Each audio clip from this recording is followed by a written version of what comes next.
Welcome to an episode on the Golden Sheep podcast. Who are you? Hi, I'm Dr. Han Ren. Hello, Dr. Han Ren. Where were you born and where do you live now?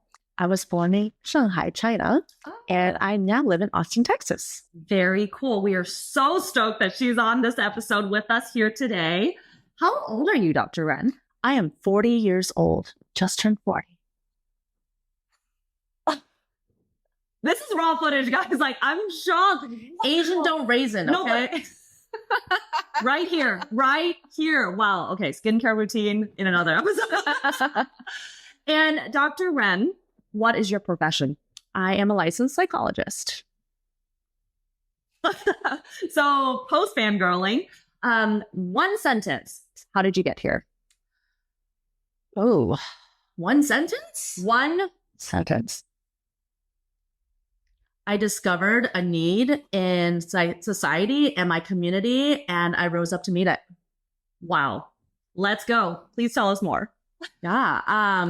So I went to school and got my degree in school and child clinical psychology. And then I started my private practice in 2017, shortly after Trump was inaugurated. Ooh. And the people who found me at that time were all people of the global majority, people who were very much worried about how their rights and ability to exist were going to be impacted and how that was affecting their mental health. And so I soon stopped seeing children, in part because it was hard to have anything left for my own kids at the end of the day, seeing kids all day. But also because I discovered that this need was very much present in our community. And Austin's a pretty white town. It's progressive, but it's real fragile.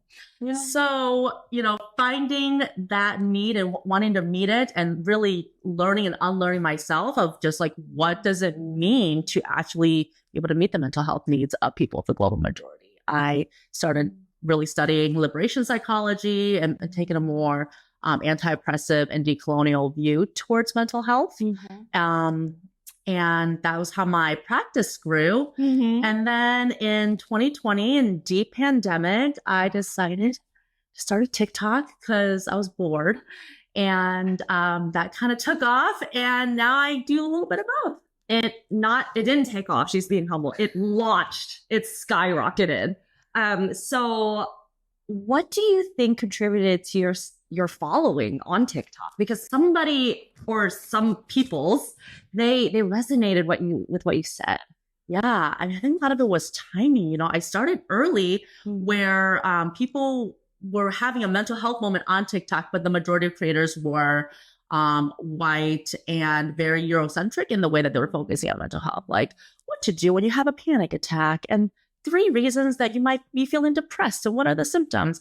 And it really wasn't taking a more intersectional approach to how people of the global majority conceptualize mental health, how the collective and the community is involved in individual mental health. And so I really found that people were hungry for that type of content and being able to take more of an anti-racist, anti-oppressive approach, which was work that I was already doing within my personal community.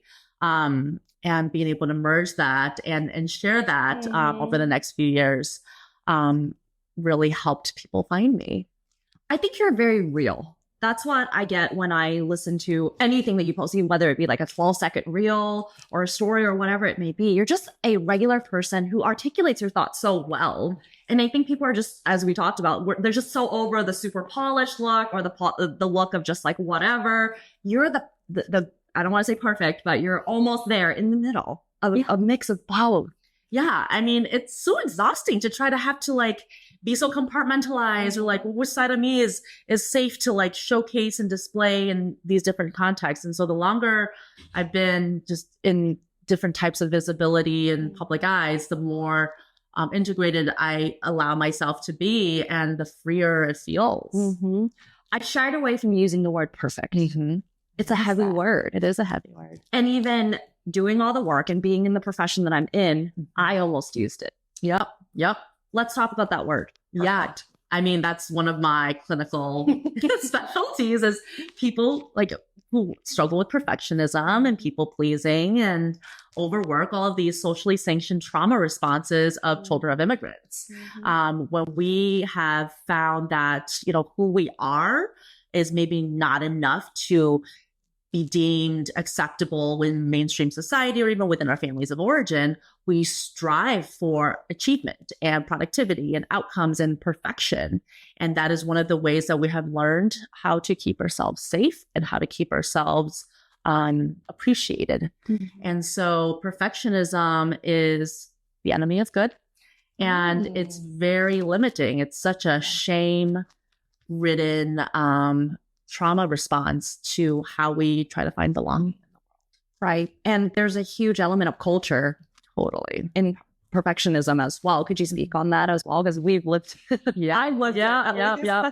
The model minority myth, right? Like if we're Asian Americans, there's this kind of sliver of this is how you get your needs met in society. You have to be good enough or like produce this type of outcome in order to have people appreciate you. And it's a very narrow lane. And so if that's what we're taught to be, that's the only thing that we're taught is acceptable for us, then we're going to strive to meet those qualifications. But it's often at the cost of our authenticity, our mental health, our physical health. Right. We find ourselves in places of burnout and constriction if we strive for this external ideal. Exactly. And referring to cognitive distortion, which are these basically unhelpful thoughts that the brain produces to help us be safe, but it's actually not safe at all. It's very all or nothing if you think about it. We're either perfect or you're not. There's no, you are learning, and it's a fixed mindset that you box and fence yourself. And it still shows up, right? Like even, you said like even in your line of work, right? Even in my line of work, when we are feeling threatened or attacked or just scarcity or pressure, that's when the perfectionism really rears its head. Even when we know better, we become regressive and we return to old patterns that we maybe don't lean on every day, but we're feeling scared. And perfectionism is very much a reaction of fear. Right. And shame. Yeah. Let's be real. This platform is for having the conversations that we don't really want to talk about. So we're here, we're with the Dr. Ren. But behind the scenes, 5 seconds before our videographer said action, I was stressed about the perfect lighting. My skirt, I don't know what it looks like to you guys, but I was really stressed about it. And I wanted everything to be perfect for Dr. Ren, for you guys, for myself, Could you talk to the audience about what I was going through in that moment? Because you were watching me. Yeah, there was a lot of internal judgment and a lot of criteria that you were checkboxing yourself, and I think we get into this like checkbox mode when we have pressure, fear, shame, and we say, okay, we have to like meet these arbitrary standards in order to be acceptable, in order to be good enough. And I could see you kind of doing that of like, lighting, skirt, presentation, and the irony of it, right? I just want the best for you, Golden Sheeps. But also, I felt that was a vulnerable moment I wanted to share. Because when people see me on YouTube or Spotify, whatever this may be, it's going to be polished. Yep, I don't look like this every day. Dr. Man looks like this every day. I don't look like this every day. But I think we need to talk about that more. Because we judge only one facet of somebody's life. Literally 1 out of a billion. Yeah. In light of storytelling, we know where you are now, what you're doing. Yeah. Let's zoom back to when you were 5-ish years old. Wow. What did you want to be when you grew up? 5 was when I immigrated to the U.S., China. Yeah. Yeah. So, but my dream career as a child was an astronaut. Wow. I mean, it's so cool to be like in space in zero gravity. But 5 was a very tumultuous year because I immigrated to the U.S. My parents had already been in the U.S. and they had left me in China with my grandparents. And then because of policy and family separation and just the legacy of attachment ruptures and wounds that go way beyond family of origin, it's systemic. So they had to do what they had to do in order to find a better life. Right. And they left me with my grandparents. But when I moved to the US, I didn't have any memory of my parents. And so they were strangers to me. My grandparents had to stay in China because their passports or their visas weren't available at the time. And then when I came to the US, they were also going through a really messy divorce, a really messy and violent divorce. And so I remembered that period of my childhood being a very fearful, shy, scared time. Uncertain. A lot of uncertainty. Yeah. I always say life is an adjustment disorder. Totally. It really is. Like, talk about, okay, moving from one continent to the other is already stressful. And then what they were going through on the relationship. And then oh my God. Yeah, I didn't speak the language. I had to go to school with, people who I had never seen before, like just like types of people. I've never seen anyone with blonde hair, blue eyes. Absolutely. And then your family dynamic shifted completely. Yeah. It was a lot for a 5-year-old. Totally. Yeah. And yet there was a dream element of, I want to go to space. Yeah. I mean, I think maybe there was some avoidance. Some escape, some flight fantasy then. I'm out of here. Yeah, because I'm in space and I don't have to deal with all you people. So walk us through from the moment you came to the US, wanted to be an astronaut, how you ended up doing clinical psychology. Yeah. And how you landed here now. Because life is not linear. And that is the big mantra of the Golden G podcast. And we'd love for you to share your twists and turns with us. Yeah, I mean, growing up in that dynamic, and just like even before I had moved to the US, I had experienced multiple attachment disruptions. Like when my parents left me in the care of my grandparents, and then when I left my grandparents, so I had experienced so many attachment ruptures that by the time I was, mid childhood, I had no sense of safety, no sense of self, and I knew that this is not normal. And there's all this generational trauma too, because my parents were products of the Cultural Revolution in China, right? So they went through their own massive amounts of systemic cultural trauma. Yeah. And so growing up, I always felt like this is not normal. Like people should not be feeling this way. And then I would see my peers and they didn't feel this way. And so I knew from a pretty early age, once I left the space stream, that maybe mental health, maybe psychology would be something that would be really interesting to me, because I wanted to figure myself out and I wanted to figure my family out. So any therapist that tells you oh, I was just really interested in psychology and nothing to do with me personally, they're lying. Because, research and me-search, a lot of us go into healing. I've never heard of that. Yeah. Research is me-search? Yes. That's hilarious. I mean, that's what people who are academics end up honing their research is personally relevant topics, what things that are interesting to their own lives or the lives of their family or their community. And so a version of that, occurred with me of just I need to figure out what's happening with myself, and I need to figure out what's happening with everyone around me, because we are not normal. This is not healthy. When did you realize this? At what age? Oh, middle school. Oh, wow. Yeah. Early. Yeah. So I knew at a very young age that I had just a very passive suicidality, starting from a very young age. I just had this ambivalence towards life. And I was 11, 12.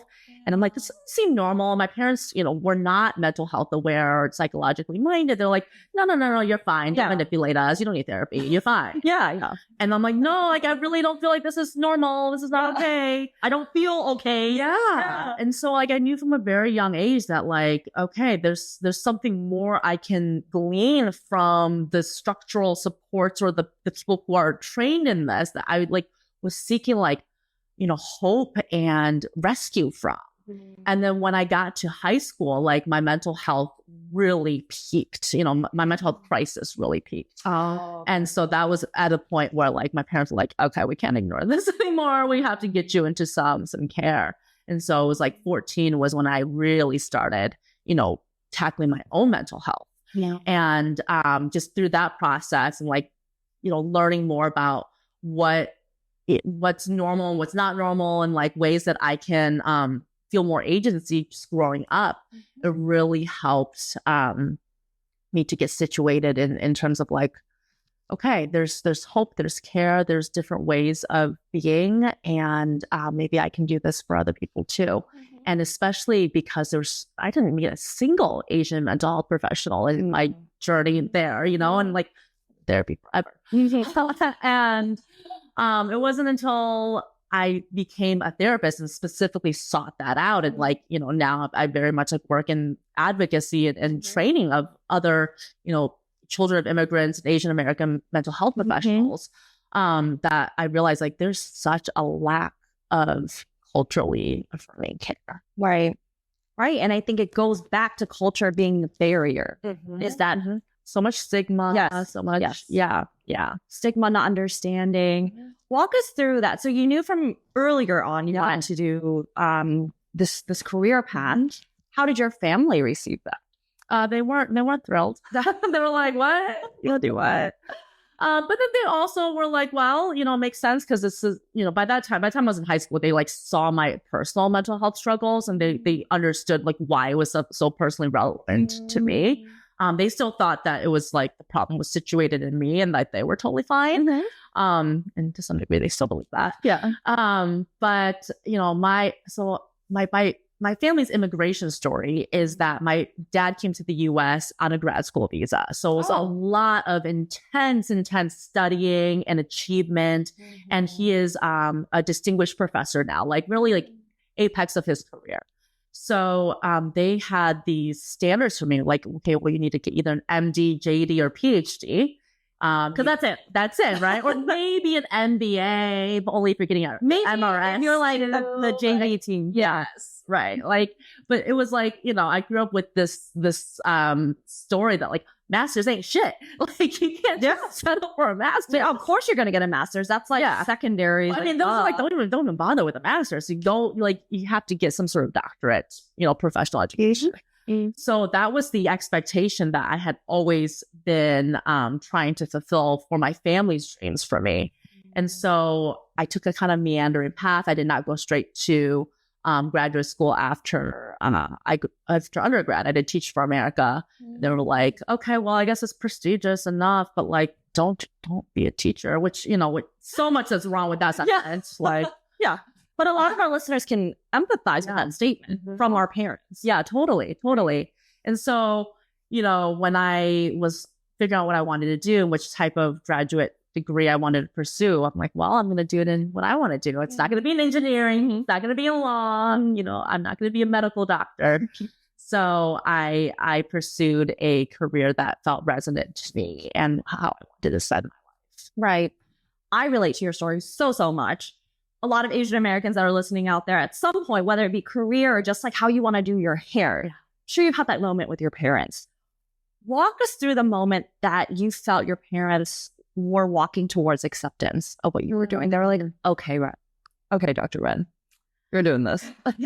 I think, it was definitely after I like got my degree. Because even when I was finishing my degree, they're like, well, what are you going to do with it? Are you going to be a researcher? Are you going to be in academia? And like my dad, as after his whole career in academia, like that's what he knew. And that's what I knew, like I did not want to do because I saw him with that tenure track, chase and the stress and the publish or perish elements of higher ed. And I'm like, I don't want to do that.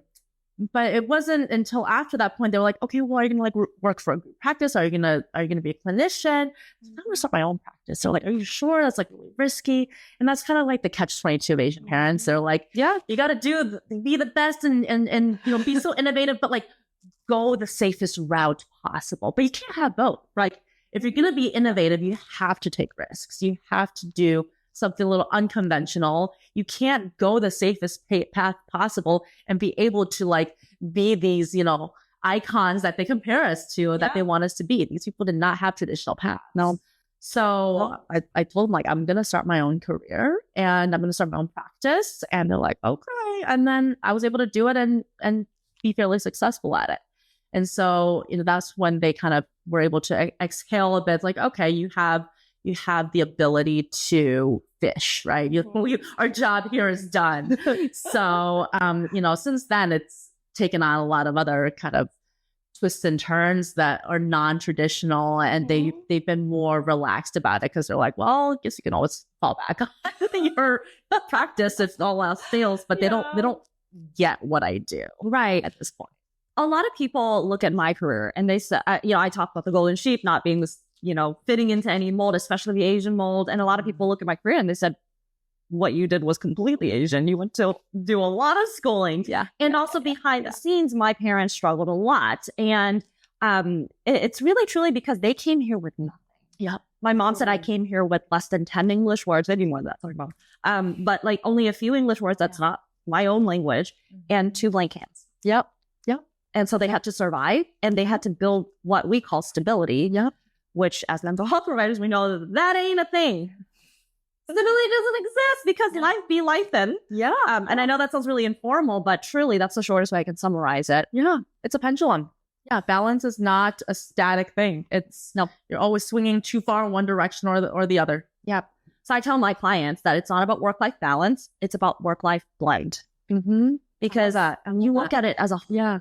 Yeah. I really like, I think it was like, was it Michelle Obama who said like, you can't have everything. You can have a lot, just not all at the same time. Right. Just, you have to pick and choose depending on where you are in your career and in your life and what your priorities are. And you sacrifice one dimension in pursuit of another. And that's okay because it's all temporary. Right. And it'll all come out in the wash. Like that's kind of a guiding principle that I have for my life. It's like, you know what? It'll all work out. We'll figure it out. We've always figured it out. And as long as I keep pursuing what is interesting to me and what is aligned with my values, everything else will. Right. If you do what matters to you and your why is strong enough, you are going to put in the work. Yeah. And when you put in the work, you're setting yourself up to have luck find you. Yeah. Fate, whatever, higher power, good things, good voodoo vibes. To come your way. Yeah. So I met Dr. Nguyen at a book event. Yeah. It was a panel. She was a moderator. She did fantastic. In the Q&A part, there was a young woman, I believe she was an undergrad, who asked a question about the pressure of getting into grad school or applying into a particular college program and how to deal, pretty much, essentially. And Dr. Nguyen, instead of answering it right away, she said, who in this room has had this similar pressure experience? And of course, every single one of us raised our hand.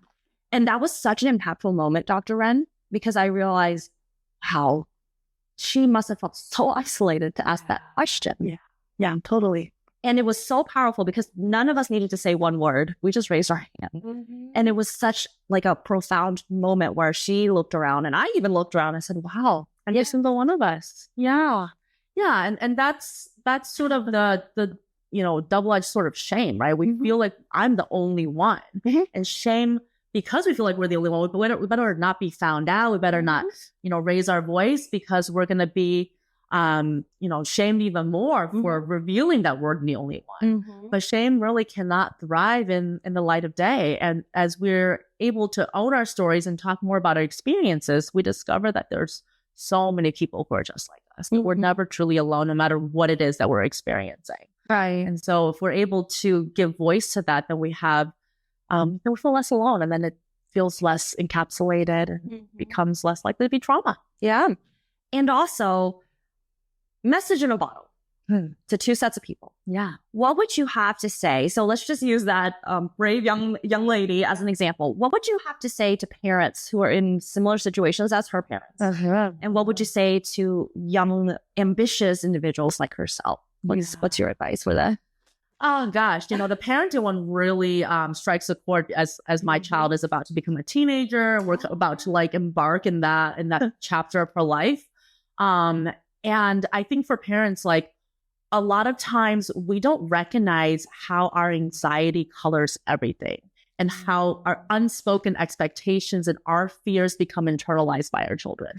And so for parents, it's deal with your own anxiety, deal with your own shit. If you are able to be more regulated and you just trust that you have done a good enough job in helping your child be, intrinsically motivated to do what is best for them, then if you're able to do that, then they'll figure it out. You have done the groundwork, you have laid the foundation. But you have to be able to manage your own anxiety and manage your own expectations and pressure, because you want to be able to maintain that relationship. Ultimately, you want to have them feel safe enough to tell you when they are running into issues so you can actually help them instead of feeling scared to tell you. And so much of that comes down to anxiety. Parents who are able to manage their anxiety, their family systems flourish. Right. And then when it comes to the individual, it's the opposite side of the same coin, is like, learn to trust yourself and that you will be able to cultivate what feels right for you at every step of the way. We try to forward planning, like, if we just plan our 5-year plan, 10-year plan, and we think about where we'll be in 10 years and what that'll look like and what we need to do to ensure success at that point. But so much gets in the way and so many life twists and turns, and maybe we don't even want that anymore by the time we get there. And then we have this fear like, oh my gosh, what if I'm complacent? But like, it's not complacency if you choose it. So trust in your future self to be able to choose what is going to be right for you. Right. Every step of the way. Right. Absolutely. Because I believe we all have gone through similar experiences, not exactly, but similar. And to reflect, especially making it on the other side, back at those two groups of perspective, I would say. Because again, parents don't ultimately, for the most part, they don't do things to directly hurt us. That's not the intention ever, right? And it's really, as you said, it's the anxiety. Anxiety comes from an attempt to be protective. Yeah, totally. Yeah. So I definitely went through the same thing you went through with my parents, who they were just like, psychology, like, are you just going to work with crazy people? What is it? Because it was a lack of information and even just not understanding what a psychologist can do in society. Totally. So much. Yeah. So many things. Yeah. Right. And even just in like school psychology or child psychology, huge range. Yeah. I'm not even seeing kids anymore. Yes, exactly. Exactly. Now she's TikTok famous, doing all the things on the Golden Sheep podcast. Dr. Nguyen, could you tell us a little bit about the setting of where we met? Yeah, we met at a book launch event, a book called Where I Belong by Sujin Lee and Linda Yoon, the founders of Yellow Chair Collective. And it was a book about Asian American mental health and generational trauma. So I don't want to have this conversation, which means I need to have this conversation. And actually, upon meeting you, I decided to do this on camera. Up until recently, I hated being Asian. I hated it. It was my problem. I stood out in high school because of that. And I said stood out, but I really felt like I stuck out. And notice how like standing out is really special, but sticking out is more thrust upon you. Right. Yeah. Right. I just wanted to blend in and be like, it's the collective, right? And then through undergrad, kind of started forming who I really was, Golden Sheep in the making. And then upon creating my brand and my business, it's the forefront of it all. And not only do I not reject it now, but I embrace it in a way where I embrace it in the way that I was always different this time, which was the Golden Sheep mantra. Yeah. And I bring this uncomfortable topic up because I believe a lot of people feel that way. Totally. Yeah. There's this idea of like what it means, like the model minority, right? Like we there's a very narrow ideal of what it means to be Asian American in the US. And instead, there's a lot more within group variability within Asian Americans than there is, between group. Like no group is a monolith. Right. Through grad school, the topic of diversity and inclusion came to be. It was a hot topic. And I candidly hated it because I believe now through some more healing and talking to you, I believe it dug up some things that were never resolved. Yeah. For one, it's the identity part, but then also I never felt as if I could speak about those topics eloquently enough. There's so much pressure, right? To be a representative of your entire community. You have to, say it perfectly, say it right. Yeah. And going to the book event, it was so great listening to the Yellow Chair Collective and their mission and just the stories that they captured within their book. And then you asking those questions, I suddenly felt uncomfortable again. It was almost like a nostalgic discomfort that set in. And I thought I could never talk about these topics. And so I don't know, because I think maybe I am still in that process of healing myself. and figuring out what footprint I want to have in this Asian American community. Yeah. And even looking at my social life, I don't think I have more than 4 Asian friends. Right. Because I never felt as if I belonged in those groups. Yeah. I never felt like I really, I don't know. I always felt like the black sheep. And still today, even as a golden sheep, there's moments where I kind of lean towards the darkness a little bit. Yeah. As well. And I wanted to have that vulnerable conversation because, again, if I heal, as you said, if I heal in public, potentially maybe someone can start healing in private. Maybe. Absolutely. Yeah. And all of these parts and all of these survival mechanisms have served you. And there's going to be times where we're going to be leaning more to our proximity to whiteness for safety reasons, right? Whether it's in our appearance or our behavior or the company that we keep. And then there's other times when we will lean towards, our cultural elements because we feel called or safer to do so. Right. And there's a fluidity in. Right. And it's the silliest things, like watching the panel speak. Everyone speaks so eloquently. Everyone's so soft spoken, and I am rambunctious. My mom always told me Rambunctious too. Yeah. Yeah. But again, I think the pressure is trying to fit into a mold. It does not work. And so if you are just yourself, that's okay because there's no wrong way to be other than if you harm others and whatnot. Please don't harm people. But you are you. And if you try to be anything else, everybody else is taken. Yep. And you can't be a better Dr. Ren than she can. Right? Because you're you. There's only one and you're the expert. And same with who I am.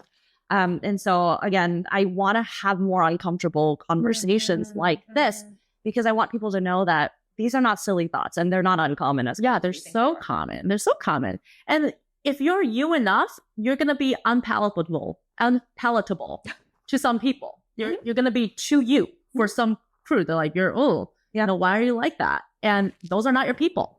And so that's also just part of discovering who you are, where you're not trying to contort yourself to meet everyone else's needs, where you can just feel, aligned with your own values and your own sense of self to take up space as you are. And it's okay if you're not palatable to everybody. No one is. What would you tell your high school self, your college self, your grad school self in last year? So high school, undergrad, graduate, and last year. I think I would tell all of them some version of, it'll all be okay.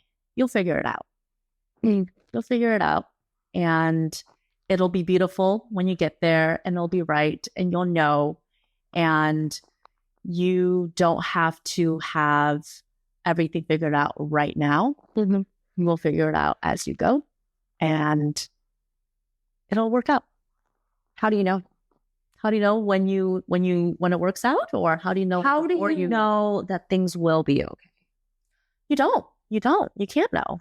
How can anyone know? That's why that's reassuring. Like, oh yeah, okay, it'll be okay. But like when you're in the process of it, you can't know. There's so much uncertainty. You have to get comfortable with the discomfort of not knowing, and with just like, well, I'm going to try my best, and I'm going to, reach for what feels right to me in this moment, and allow yourself to change your mind, allow yourself to change course, and to pivot in how you reach those goals and how you live to your values. And that's okay. Like, we don't normalize quitting enough. We don't normalize changing our course enough. But all of these elements are necessary for us to become who we are, who are meant to be. Right. I always say, we always talk about the light at the end of the tunnel, but nobody talks about the first step in going towards that. So I think maybe the first step, okay, again, reminding yourself there is a light because you've made it this far.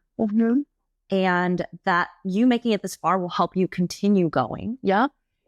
And also, as she said, it's not necessarily about giving up even. That's what society labels it as. Maybe it's just a pivot. Yep. Yeah. And with every light, the light is in the beginning of a new tunnel, right? Like, so you're never done. Yes. So it's like, oh, here's this light. I have arrived. No, I mean, enjoy it. Definitely celebrate and be present with whatever successes that you're trying to celebrate. But also realize that, like, if we are living to our values, we're never done. And there will always be more goals, and there will always be more more things that inspire us, if we live a passionate life. Mm-hmm. And that's okay. So that really makes it safer to enjoy the process for me. Yeah. That like knowing like, okay, I have reached these goals, and like every single time I've reached them, it's been kind of anticlimactic. Mm-hmm. And then there's something else that develops. So it's like, if you know that, then it gives you permission to just enjoy the ride and the process every single step of the way. The destination is actually not the destination that you had in mind. The destination is your deathbed. Yeah. And so it's a whole lifelong journey of evolution, as you said, just evolving one after another, project after project, because that's really how you live. Yeah. People talk about the pursuit of happiness, but I even want to encourage listeners to pursue fulfillment. Mm-hmm. Mm-hmm. And that's a process. Mm-hmm. And that's, again, normalizes like resting and joy and pleasure and love and all these other elements that make a rich life along the way. You don't have to like heal yourself before you're able to, find these elements of your life. It's all part of it. Right. And you never know too. It took me going to that event to realize that, hey, I have some more healing to do. And that I have been on an incredibly healing journey so far. Like, wow, I actually have come so far. Yeah. So yeah. I can't hog her anymore, you guys. It is now time for a question from the people. So, Jillian from Tyler, Texas wants to know, was it all worth it? The many, many years of school that you went through. Yes, it was all worth it. But I would not say it was worth it in the ways that I thought it would be worth it. I really thought about it being like, oh, this is the destination. And like, when I was in grad school, I would tell myself like, grad school, 7 years, a PhD is forever. A PhD is forever. And like, yes, a PhD is forever, thank God. But also like, it gives me the confidence and the, on paper competency to take the risks and to do the things that I am passionate about, that I want to be doing. Mm-hmm. Did I need a PhD to start a TikTok? No. But has it helped me? Sure. Yeah. This like expertise that's established. But I think it was worth it because I had something to prove. I had something to prove to myself and to my family that I could reach this achievement and this outcome that they set for me. But what I have done with it has been entirely my own. Yeah. I think every grad student at some point, especially the ones in clinical, I've had that moment of, and maybe this is a survival thought, everything will be okay once I graduate. Everything will be okay once I match. Okay once I am Dr. So-and-so. Yeah. Oh boy, but the view is, it's beautiful, and also it's just another mountain to climb right after that. Yeah. So when you said, I really empathize.